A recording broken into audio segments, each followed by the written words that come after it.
दोस्तों, अब कहानी में आता है वह मोड़ जो पूरी कहानी को एक बिल्कुल नई दिशा में ले जाने वाला है। समीर ने अपनी पहली परीक्षा तो पार कर ही ली थी, जहां उसने बाजार में जाकर अपनी कला और अपने संगीत के माध्यम से भिक्षा जमा की थी। जब वह यह भिक्षा लेकर वापस घर पहुंचता है तो गुरु माँ का चेहरा खुशी से चमक उठता है। गुरु माँ यह देखकर बहुत संतुष्ट होती हैं कि समीर ने वाकई अपने अहंकार को, अपने ईगो को पूरी तरह से पीछे छोड़ दिया है और सिर्फ अपने लक्ष्य पर, अपने संगीत पर, अपनी साधना पर ध्यान केंद्रित किया है। दोस्तों, यह पल कहानी में बहुत भावुक और संतोषजनक है, क्योंकि गुरु माँ का यह विश्वास कि समीर सच में बदल चुका है, दर्शकों के मन में भी एक गहरी संतुष्टि पैदा करता है। गुरु माँ अब सिर्फ समीर की गुरु नहीं रह जाती, बल्कि वह उसे अपने बेटे के रूप में भी स्वीकार कर लेती हैं। यह स्वीकृति सिर्फ एक औपचारिकता नहीं है, बल्कि ये एक बहुत गहरा भावनात्मक बंधन है, जो गुरु और शिष्य के रिश्ते से आगे बढ़कर माँ और बेटे के रिश्ते में बदल जाता है।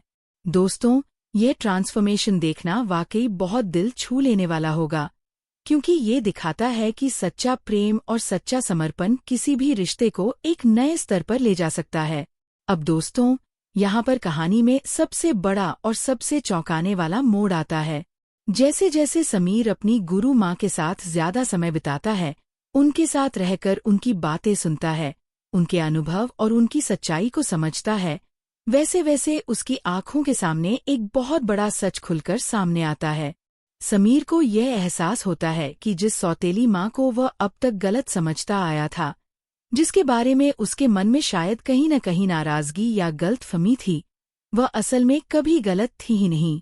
दोस्तों, यह खुलासा कहानी में एक बहुत बड़ा भावनात्मक झटका देने वाला है, क्योंकि यहाँ पर यह साफ हो जाता है कि असली गलती तो समीर के पिता की थी। यह सच्चाई सामने आते ही समीर के मन में कई तरह के भाव एक साथ उमड़ते हैं। एक तरफ उसे अपनी सौतेली माँ के प्रति गहरा पछतावा महसूस होता है, क्योंकि इतने सालों तक वह उन्हें गलत समझता रहा।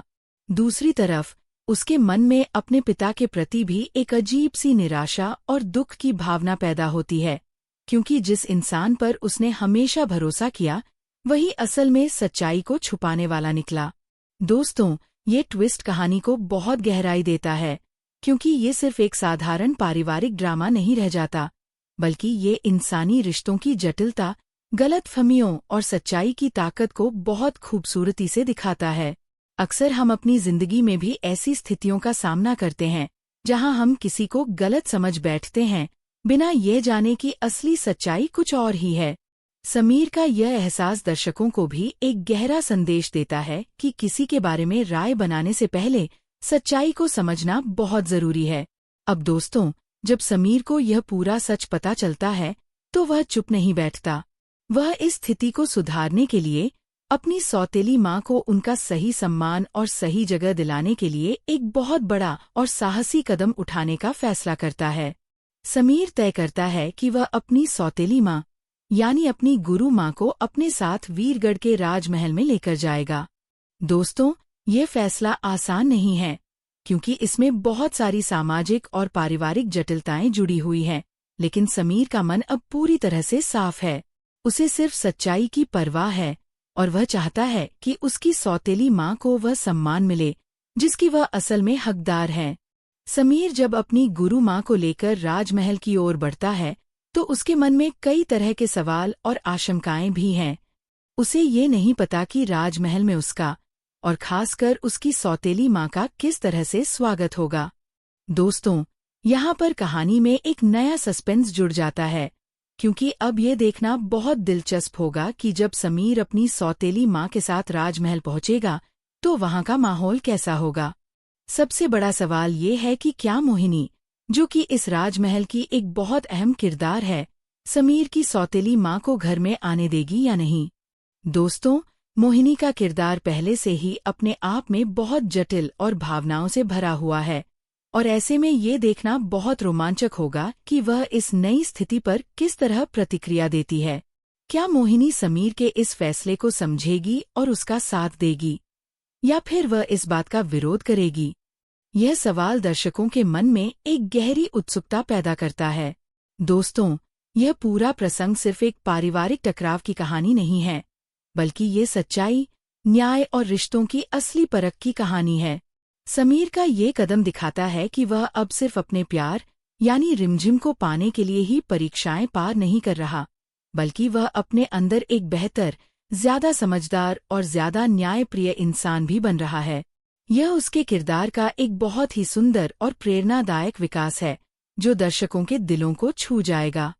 गुरु माँ का किरदार भी इस पूरे घटनाक्रम में बहुत अहम भूमिका निभाता है। वह जानती हैं कि ये सच्चाई सामने आना कितना जरूरी था, और वह समीर के इस साहसी कदम को देखकर बहुत गर्व महसूस करती हैं। उनके लिए ये पल भी बहुत भावुक है, क्योंकि इतने सालों बाद उन्हें अपने असली सम्मान और अपनी असली पहचान वापस मिलने की उम्मीद जगी है। तो दोस्तों, अब कहानी एक बहुत ही रोमांचक और भावुक मोड़ पर पहुंच चुकी है। एक तरफ समीर की सच्चाई और साहस है, दूसरी तरफ राजमहल में होने वाली प्रतिक्रियाओं का सस्पेंस है, और तीसरी तरफ रिमझिम और समीर के रिश्ते का भविष्य भी इस पूरी घटना से जुड़ा हुआ है। यह देखना बहुत दिलचस्प होगा कि आगे की कहानी में यह सारे धागे कैसे आपस में जुड़ते हैं। दोस्तों, समीर का ये सफर हमें सिखाता है कि सच्चाई को स्वीकार करना और उसके लिए खड़े होना कभी आसान नहीं होता, लेकिन यही सच्चा साहस और सच्चा प्यार होता है।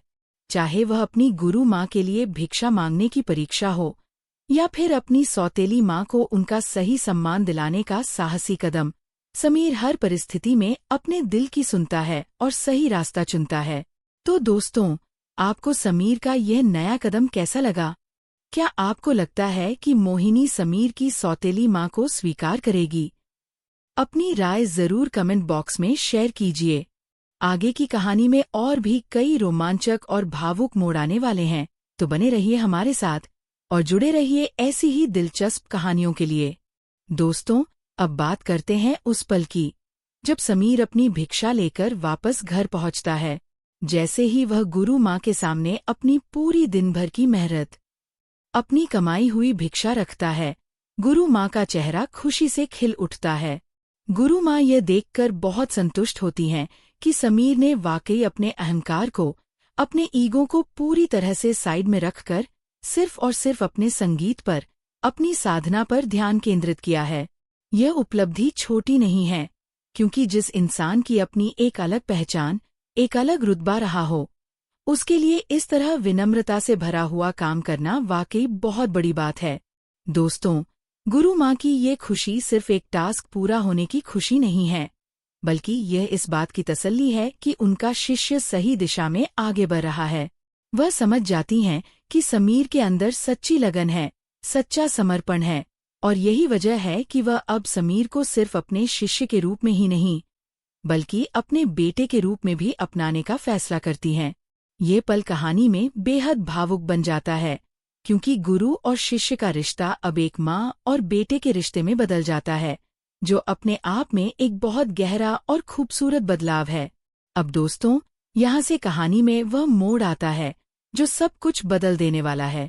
जैसे जैसे समीर अपनी गुरु माँ के साथ ज्यादा समय बिताता है, उनके साथ बैठकर बातें करता है, उनकी जिंदगी के अनुभवों को करीब से समझता है, वैसे वैसे उसकी आंखों के सामने एक बहुत बड़ा और चौंकाने वाला सच खुलने लगता है।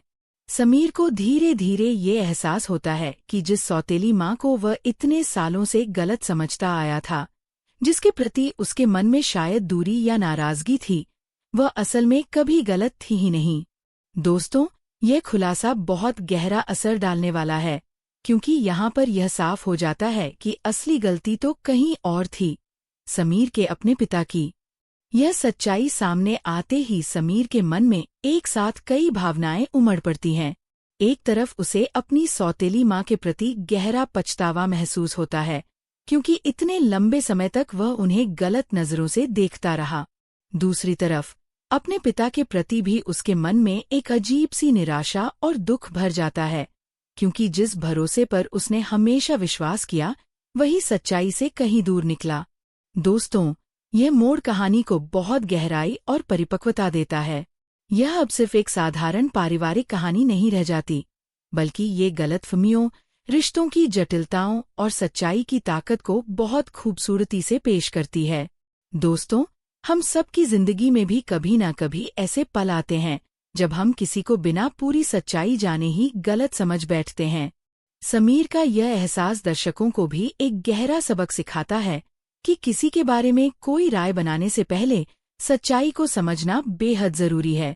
अब दोस्तों, जब समीर को यह पूरा सच पता चलता है तो वह चुपचाप नहीं बैठता। वह इस गलती को सुधारने के लिए अपनी सौतेली माँ को उनका खोया हुआ सम्मान और उनका सही स्थान वापस दिलाने के लिए एक बहुत बड़ा और साहसी फैसला लेता है। समीर तय करता है कि वह अपनी सौतेली माँ यानी अपनी गुरु माँ को अपने साथ लेकर वीरगढ़ के राजमहल पहुंचेगा। दोस्तों, ये फैसला इतना आसान नहीं है क्योंकि इसके साथ बहुत सारी सामाजिक और पारिवारिक उलझनें जुड़ी हुई हैं। लेकिन समीर का मन अब पूरी तरह से साफ हो चुका है। उसे बस सच्चाई की परवाह है और वह चाहता है कि उसकी सौतेली माँ को वह इज्जत मिले जिसकी वह असल में हकदार है। जैसे ही समीर अपनी गुरु माँ को साथ लेकर राजमहल की ओर बढ़ता है, उसके मन में कई तरह के सवाल और आशंकाएं भी घूमने लगती हैं। उसे यह अंदाजा नहीं है कि राजमहल में उसका और खासकर उसकी सौतेली माँ का किस तरह से स्वागत होगा। दोस्तों, यहीं से कहानी में एक नया सस्पेंस जुड़ जाता है क्योंकि अब ये देखना बहुत ही दिलचस्प होगा कि जब समीर अपनी सौतेली माँ के साथ राजमहल पहुंचेगा तो वहां का माहौल कैसा रहेगा। गुरु माँ भी इस पूरे सफर में समीर के साथ चलती हैं, लेकिन उनके मन में भी कहीं न कहीं एक हल्की सी झिझक और घबराहट है। इतने सालों बाद, इतनी दूरी के बाद वापस उसी राजमहल में लौटना जहां उन्हें कभी गलत समझा गया था, यह उनके लिए भी आसान नहीं है। लेकिन समीर का साथ, उसका विश्वास और उसका सहारा उन्हें इस मुश्किल घड़ी में हिम्मत देता है। दोस्तों, यह दृश्य दर्शाता है कि कैसे एक बेटे का साथ, एक सच्चे रिश्ते की ताकत किसी भी इंसान को सबसे मुश्किल परिस्थिति का सामना करने की हिम्मत दे सकता है। दोस्तों, यह पूरा प्रसंग सिर्फ एक पारिवारिक टकराव की कहानी नहीं है, बल्कि ये सच्चाई, न्याय और रिश्तों की असली परख की कहानी है। समीर का ये कदम यह भी दिखाता है कि वह अब सिर्फ रिमझिम को पाने के लिए ही परीक्षाएं पार नहीं कर रहा, बल्कि इस पूरे